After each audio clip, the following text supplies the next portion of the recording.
13 on Your Side Weather Deck is brought to you by Montel Construction. Quality made simple.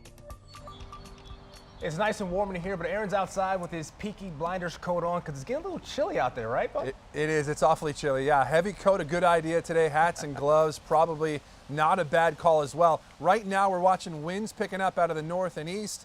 The sycamore tree behind me losing leaves rather quickly, and we've got a lot of rain and snow to get to in the next 24 hours. That's why the weather ball is blinking bright. The view brought to you by West Michigan Ace Hardware Stores. 39 at the airport in GR. North winds at 14 miles per hour. Notice the camera shaking a little bit, an indication of just how strong these winds are. Winter has arrived in Fremont. Temperatures above freezing.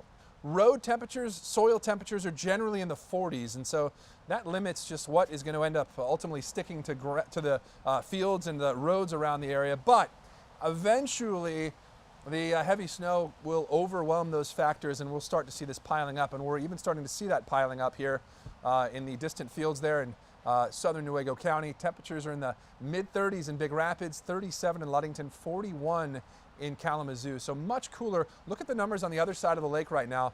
There's the cold air, and so that's why we're expecting these temperatures to actually continue to fall as the afternoon goes on. We've already seen our high, I think, for the day in Grand Rapids, Holland, and Muskegon. Winds are out of the north, and so that cold air wraps around this storm.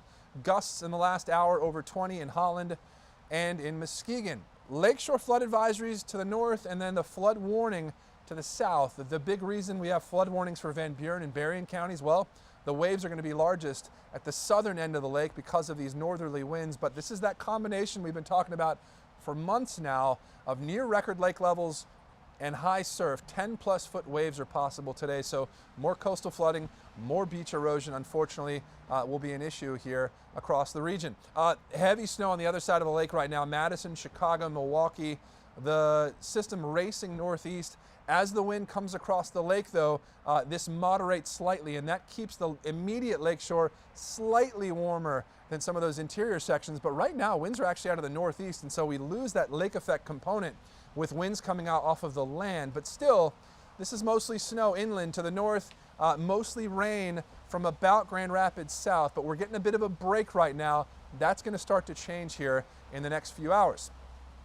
There's the dancing mummy. You know what that means. It's Halloween climatology time. The warmest all time, 1950. The coldest back in 1988. And the snowiest. We could challenge the all-time snowiest Halloween all-time in Grand Rapids.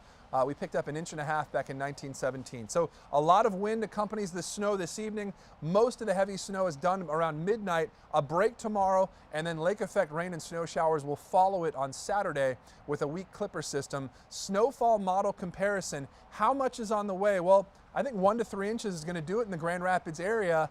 Slightly less along the lakeshore, and perhaps even a little bit more north of Kent County. Your 13 on target forecast. So breezy, snowy this evening for trick-or-treaters. Wind chill numbers are in the 20s tonight, so bundle up. A break on Friday, more lake-enhanced rain and snow on Saturday, and we're back in the mid and upper 40s early next week.